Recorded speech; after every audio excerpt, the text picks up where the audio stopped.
जैसे सरोवर में कूदना चाहा तैसे भगवान की महिमा हुई और वहीं पर एक सन्यासी आ गए और जब ब्राह्मण को कूदते हुए देखा तो रोका, दूर से डांटते हुए रोका। क्या कर रहे हो, मरना चाहते हो? ब्राह्मण ने कहा हाँ, मैं अपने जीवन से उब गया हूं, अब मैं मरना चाहता हूं। क्या कर रहे हो यार? बेटा ये बोतल अब मैं मरना चाहता हूं, मुझे मर जाने दो। सन्यासी ने कहा नहीं, मेरे सामने नहीं मर सकते। अगर तुम्हें क्या दिक्कत है, क्यों मरना चाहते हो, कारण बताओ, उसका उपाय निकाला जाएगा। कोई कपड़ा लगा डाल दो। आत्मदेव जी ने कहा कि जान कर क्या करोगे? अगर जान जाओगे तो पहले वादा करो कि जो मुझे दिक्कत है वो पूरा करोगे। सन्यासी ने कहा अगर बस में होगा तो पूरा कर देंगे, बस में नहीं होगा तो कहां से पूरा करेंगे? तो ब्राह्मण ने कहा तो इसीलिए मैं कहता हूं जानो ही मत, मुझे मर जाने दो। लेकिन सन्यासी ने बारंबार कहा कि मत मरो, पहले मुझे बता दो दिक्कत क्या है, हो सकता है उसका हल मेरे पास हो। अंत में जो है ब्राह्मण बताने लगा कि मैं संतान के लिए दुखी हूं, मेरे कोई संतान नहीं है, यहां तक मेरी गाय भी बंध्या हो गई है, मेरे हाथ का किया हुआ हवन इत्यादि देवता भी स्वीकार नहीं करते, इस नाते अब मैं मरना चाहता हूं। ब्राह्मण ने, सन्यासी ने सोचा बेचारा पुत्र के लिए मरना चाहता है, कितनी अजीब बात है। कहा कि चिंता मत करो, आखिर पुत्र के लिए क्यों मरना चाहते हो, पुत्र क्यों चाहते ही हो? इस संसार में पुत्र से किसने सुख पाया, उसका नाम हमें बता दो। पुत्र से संसार में किसी ने सुख नहीं पाया, और किसने तुम्हें यह बता दिया कि पुत्र नहीं तुम्हारी मुक्ति नहीं होगी? बिल्कुल होगी। कितने लोगों के बेटे उन्हें मुक्ति दिलाते हैं? बहुत कम लोग होंगे, कहीं इक्का दुक्का ही मिलते होंगे। अगर कहीं कुपुत्र पैदा हो गया तो मुक्ति छोड़ दीजिए, नरक में भी आपको स्थान नहीं मिलेगा। इस नाते जो है बारंबार सन्यासी समझाता है कि जाओ परमात्मा का ध्यान करो और पुत्र का मोह छोड़ दो, पुत्र के लिए मत मरो, केवल भगवान का ध्यान करो, उसी में तुम्हारा कल्याण है।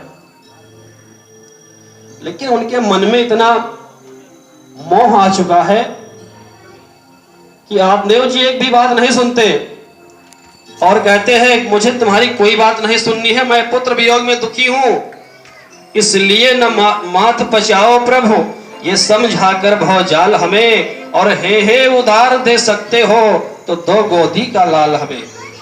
अगर पुत्र नहीं दे सकते तो मुझे मर जाने तो जाओ। लेकिन सन्यासी ने कहा कि सत्य को पहले पहचानो।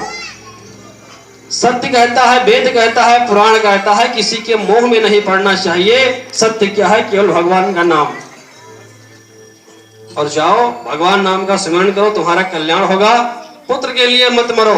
देखिए विशेष बात है कि जब भगवान कुछ देने के लिए आते हैं तो पहले परीक्षा लेते हैं आपकी, आपके मन में भाव क्या है। जैसा आपके मन में भाव होगा वैसा आपको फल मिलेगा। सन्यासी क्या समझाते हैं, बड़ी सुंदर रचना है।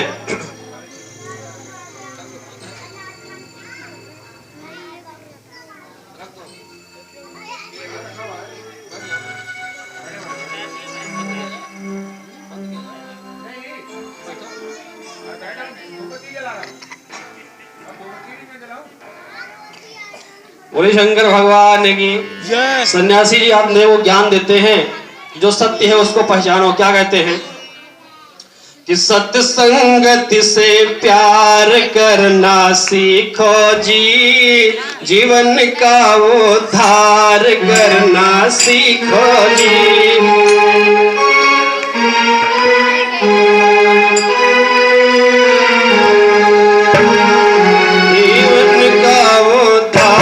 करना सीखो जी,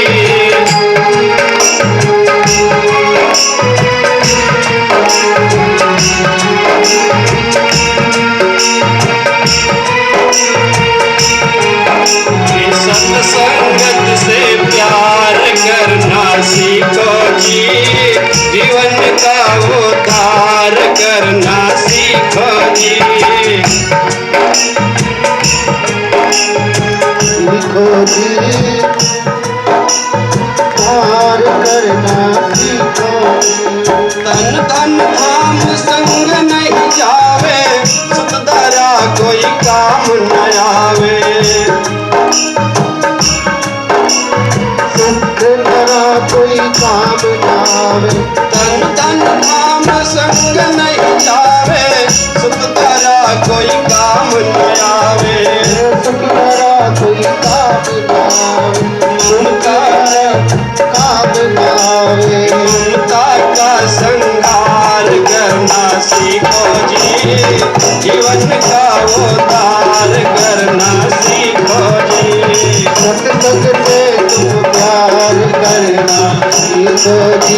जीवन का उद्धार करना सीखो जी। संसार क्या है कि यह जग मोह नींद का सपना, नहीं कोई गैर नहीं कोई अपना।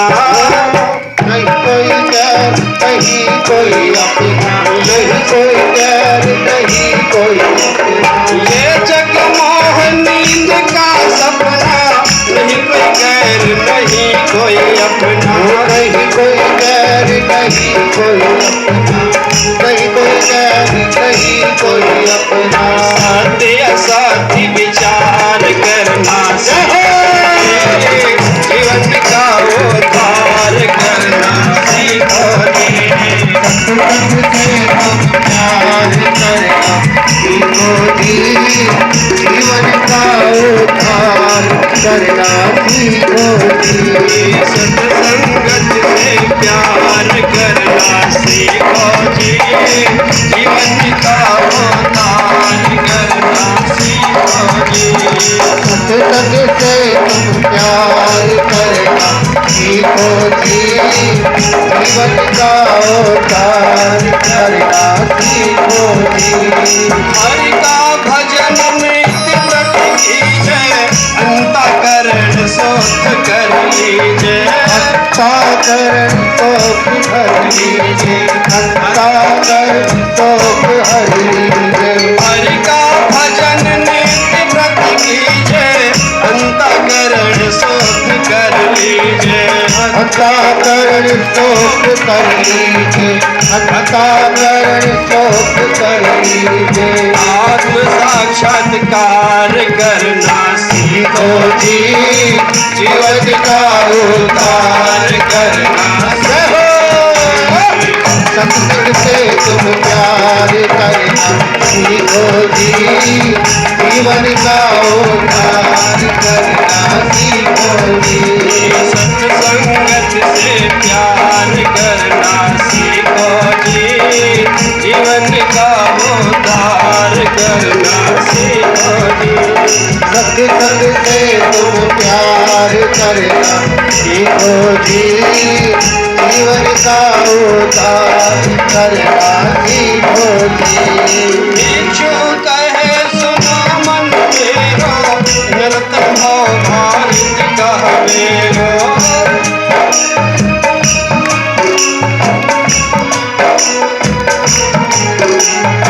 इच्छुक है सुनो मन मेरो, नर्तन भाव भारत बन मेरो। नर्तन हो पार हसी हो भाव से बेड़ा पार करना सीखो जी, जीवन का उद्धार करो। बताइए तालियां। तुझे तुम प्यार करना सीखो जी। जीवन का उद्धार करना सीखो जी। सत्संगत से प्यार करना सीखो जी। जीवन का उद्धार करना सीखो। सत्संग से तुम प्यार करना सीखो जी। जीवन का उद्धार करना सीखो जी।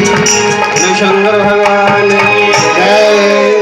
बोलिए आनंद गंध भगवान की जय। बोले वृंदावन बिहारी लाल की जय। बोले सच्चे दरबार की जय। सन्यासी ने बहुत ज्ञान दिया, लेकिन ब्राह्मण के ऊपर कुछ भी असर नहीं पड़ा। कहा कि अगर पुत्र दे सकते हो तो बताओ, और ना दे सकते हो तो मुझे मर जाने दो। सन्यासी ने जान लिया कि अब इनके मन में पुत्र का मोह बड़ी तेजी से आ गया है, वे जाएगा नहीं, इन्हें पुत्र तो देना ही पड़ेगा। इसलिए सन्यासी ने एक फल निकाल के दिया, कहा इसको ले जाओ, अपनी पत्नी को खिला देना, और अगर तेरी स्त्री ने यह फल खा लिया तो मेरे आशीर्वाद से पुत्र जरूर होगा।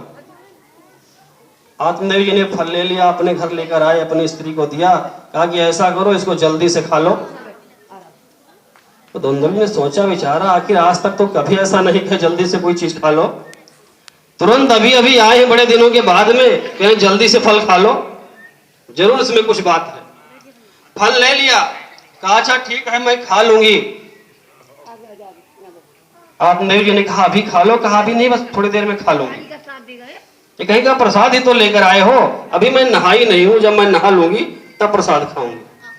प्रसाद ले लिया, उसको रख दिया और सोचा अभी नहीं खाऊंगी, जब पता चल जाएगा कैसा फल है तब खाऊंगी, कहीं इसमें कुछ जोक टटका न किया हुआ हो। और जब ब्राह्मण ने पूछा फल क्या किया, तो बोल दिया कि हाँ मैंने खा लिया। लेकिन अब दिन रात सोचती फल में क्या बात थी, खाने के लिए क्यों कहे हमें। एक दिन उसने अचानक पूछ ही लिया, महाराज कैसा फल था, फल आप कहां से लेकर आए थे, फल खाने से क्या होता है। तो आत्मदेव जी ने सारी बात बता दी। अरे पगली, जिसके लिए हम परेशान थे वो समय आ गया, अगर तुमने फल सचमुच में खा लिया होगा तो हमारे यहाँ संतान जरूर पैदा होगी। धुंधुली ने लंबी सांस खींची, अच्छा संतान होगी, अरे हमारी समस्या शुरू हो जाएगी।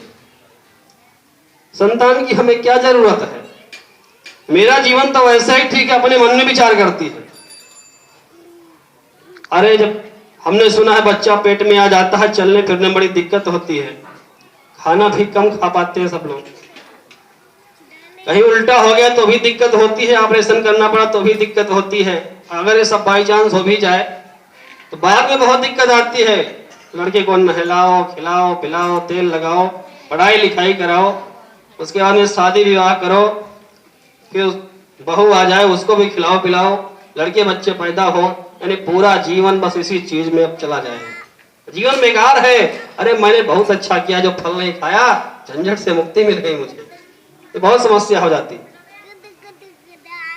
ऐसा सोच करके मन में प्रसन्न है। लेकिन जब 3 महीना बीत गया तो अब विचार करती है फल तो मैंने खाया नहीं, और जब समय पूरा हो जाएगा तो हमसे पूछेंगे कि संतान क्यों नहीं हुआ, तब क्या बताऊंगी। अब वो चिंता दूर हो गई, चिंता करने लगी, अब जब पूछेंगे तो मैं क्या बताऊंगी। अब इतनी चिंता कर लिया उसने कि धीरे धीरे बीमार पड़ गई और बड़ी कमजोर हो गई। एक दिन बीमारी सुनकर के उसकी बहन मिलने के लिए आई, उसकी बहन ने चिंता का कारण पूछा तो धुंधुली ने सारी बात बता दी कि यही समस्या है। उसकी बहन ने कहा चिंता ना करो, 3 महीना फल आए हुए हुआ है और 3 महीने से मैं गर्भवती हूं। अगर बुरा ना मानो तो मैं एक बात कहूं, जब मेरे यहाँ संतान हो जाएगा, चाहे बालक हो चाहे बालिका हो, मैं रात के समय में चुपके से लाकर तुम्हें दे जाऊंगी, उसको अपना बालक बता देना और कोई दिक्कत नहीं होगी। तो धुंधुली ने कहा हाँ ये तो ठीक है, लेकिन जब मैं दूध कहां से पिलाऊंगी बच्चे। तो उसकी बहन ने कहा चिंता ना करो, तुम कह देना अपने पति से कि मेरी बहन के यहाँ भी बालक हुआ था, वो मर गया है और मैं चौथी अवस्था में हूं, मेरे स्तन के दूध सूख गए हैं, मेरी बहन को बुला लो, वो दूध पिला दिया करेगी, मैं आ जाऊंगी, इसके बदले में मेरे पति को थोड़ा बहुत धन दे देना, वो भी चुप रहेंगे और तुम्हारा काम भी हो जाएगा, दिक्कत कुछ नहीं होगी, मेरा बालक अपना बालक मान लेना। बस उसको ये विचार अच्छा लग गया, कहा ठीक है। और सही समय पूरा हुआ, धुंधुली की बहन ने बालक को जन्म दिया। बालक को ला करके रात में उसकी बहन ने धुंधुली को दे दिया। प्रातः काल धुंधुली ने आत्मदेव जी को बताया बालक का जन्म हो गया है, मारे आनंद में भर गए, मांगलिक कार्यक्रम घर में होने लगे। 2 ही दिन बीता था कि क्या हुआ, उसके पहले धुंधुली ने एक कार्य और किया था। क्या किया था कि फल की परीक्षा कैसे ली जाए कि बालक देने वाला है या नहीं है। तो उसकी बहन ने कहा था कि मैंने सुना है तेरी गाय भी बच्चा नहीं देती है, इस फल को गाय को खिला दो, अगर फल खाने से बच्चा देना होगा तो गाय के हो जाएगा, परीक्षा भी हो जाएगी। तो फल को गाय को खिला दिया था। आज इस बालक को आए हुए 2 दिन बीता, तीसरे दिन क्या हुआ, गाय ने भी एक बालक को जन्म दिया। और भगवान की महिमा से बालक का स्वरूप कैसा है, पूरा शरीर मनुष्य का है, केवल दोनों कान उसके गौ के समान है। बड़ी दूर दूर एक खबर फैल गई कि आज एक गाय ने बालक को जन्म दिया। लोग दूर दूर से देखने के लिए आते हैं और ब्राह्मण के भाग की सराहना करते हैं, कहाँ एक भी संतान नहीं थी, मरने जा रहे थे, कहाँ 2-2 बालक हो गए, आज गाय ने भी बालक को जन्म दे दिया। आत्मदेव जी बहुत प्रसन्न है, बहुत साधन ब्राह्मणों को दान में देते हैं। मांगलिक कार्यक्रम हुए, नामकरण संस्कार हुआ, तो गाय के बालक का नाम जो है गोकर्ण रखा गया और धुंधुली के बालक का नाम धुंधकारी रखा गया। धुंधकारी रखा गया, दोनों साथ खेलते कूदते, साथ ही बड़े होते हैं, साथ ही पढ़े लिखे। देखिए, एक ही विद्यालय में हर बच्चे पढ़ते हैं, लेकिन हर बच्चे अलग अलग शिक्षा प्राप्त करते हैं। सबका ध्यान एक जगह नहीं आता। कोई पढ़ लिख करके IAS बन जाता है, कोई पढ़ लिख करके आतंकवादी बन जाता है। आतंकवादी अनपढ़ नहीं होते, बड़े बड़े बम ऐसे नहीं बनाए जाते। तो क्या हुआ, जैसे जैसे दोनों मतलब पढ़ लिख करके बड़े हो रहे हैं, तो उसका असर क्या हुआ। अरे गोकर्ण सुबह से संध्या तक भोजन में समय बिताने लगा।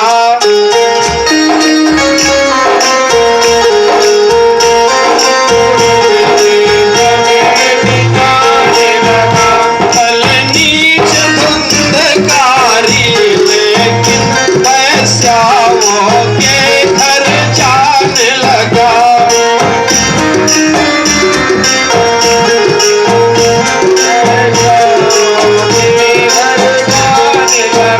गोकर्ण जहाँ पर जाता है, छा जाता है जयकार वहाँ।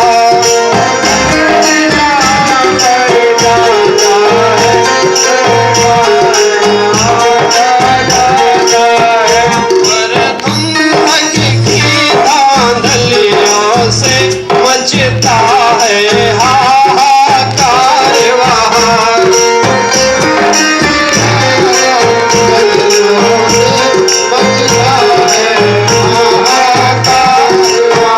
पर धुंधक की धांधलियों से मचता है हाहाकार वहाँ।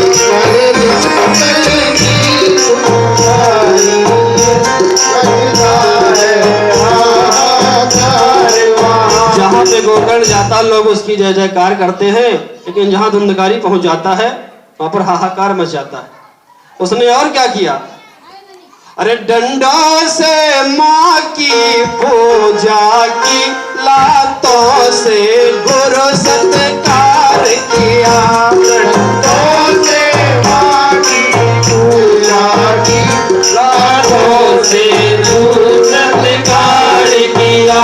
डंडों से माँ की पूजा की, लातों से गुरु सत्कार किया। डंडों से माँ की पूजा की, लातों से गुरु सत्कार किया। घर में जो कुछ जर जेवर था, उन सबका बंदा धार किया।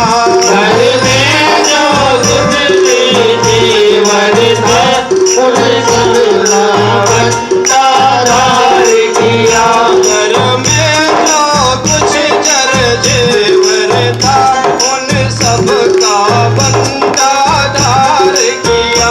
घर में जो कुछ जेवर था, उन सबका बंदा धार किया। जितने घर में रुपए पैसे हीरे जवाहरात वगैरह बचे थे, सब जो है छीन छीन करके धुंधकारी वैश्याओं को खिलाने लगा। गोकर्ण जी परेशान होकर के तीर्थ यात्रा पर निकल गए। आत्मदेव जी अब दुखी हुए, सन्यासी की बात याद आई कि पुत्र से किसी ने सुख नहीं पाया। बहुत सही बात थी उसकी। आज मेरा पाप मुझे जो है ऐसे पुत्र के रूप में मुझे भोगना पड़ रहा है, लेकिन अब कर क्या पाए। एक दिन बहुत चिंता में दुखी थे, गोकर्ण जी का ध्यान किया, तैसे गोकर्ण जी वहां पर पधारे। धुंधकारी की बात गोकर्ण जी को बताई। गोकर्ण जी ने कहा, पिताजी संसार की रीत है, कोई अच्छा बनता है कोई बुरा बनता है, और हमने समझा करके देख लिया, मेरे समझाने से कोई असर नहीं पड़ने वाला है। ऐसा करिए अब आप घर छोड़ दीजिए, आप वन को चले जाइए, धुंधकारी को अकेला छोड़ दीजिए। आत्मदेव जी ने कहा, अगर मैं घर छोड़ के चला जाऊंगा तो अपनी माता को बहुत परेशान करेगा, बहुत मारेगा। जब मेरे सामने मारता है तो बाद में तो बहुत मारेगा, तुम भी नहीं रहोगे। कहा क्या पिताजी आप चिंता छोड़ दो, जो होगा देखा जाएगा, आप वन को चले जाओ, भगवान का ध्यान करो, इसी में आपका कल्याण है और कहीं कल्याण नहीं। लेकिन आत्मदेव जी के मन में फिर भी मोह, जाना नहीं चाहते। लेकिन क्या समझाते हैं गोकर्ण जी, क्या समझाते हैं, आपको बाजा नहीं बजाना, क्यों सुनना कि ये कया नहारे जो पंचन के न्याय टारे, और दुइया नहारे जो बिगाड़े धन धान्य को। संसार में कितने प्रकार के पाप होते हैं, उन पापों का एक आना पाप आदमी का तब होता है या तो पंचायत बुलाओ ना, और अगर पंचायत आपने बुला ली तो उसने जो निर्णय कर दिया उसको मानना आपका धर्म है। अगर आप नहीं मानते हैं तो संसार के जितने भी पाप हैं उसका एक आना पाप आपका हो गया। और दो आना हारे बिगाड़े धन धान्य को। जो अपने पिता से मिली संपत्ति को बर्बाद करता है, बेचता है, खाता है, वैश्यावृत्ति में खर्च करता है, उसका पाप दो आना होता है। अरे दो या नहारे जो बिगाड़े धन धान्य को, और तीन या नहारे जो वादा करके नहीं करे। वादा कर दिया तुम्हारा काम करवा देंगे, बाद में मुकर गया, उसका पाप तीन आना। और चार या नहारे जो बिगाड़े पर काज को, जो किसी दूसरे के कार्य को बिगाड़ता है उसका पाप चार आना होता है। और छह या नहारे जो मदिरा को पान करे, और आठ या नहारे क्या हुआ?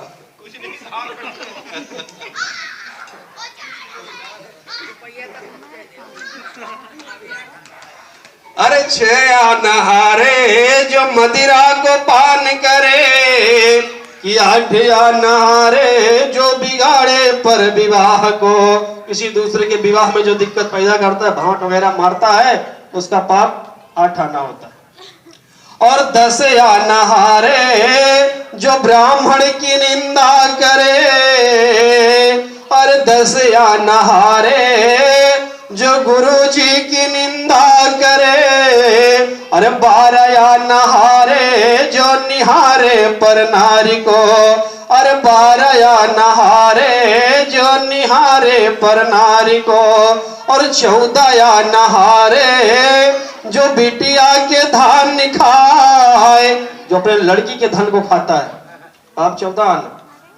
अरे 14 या नहारे जो बिटिया के धान खाए, अरे 16वां नहारे जो बिसारे हरि नाम को, अरे 16वां नहारे जो भुलावे घनश्याम को।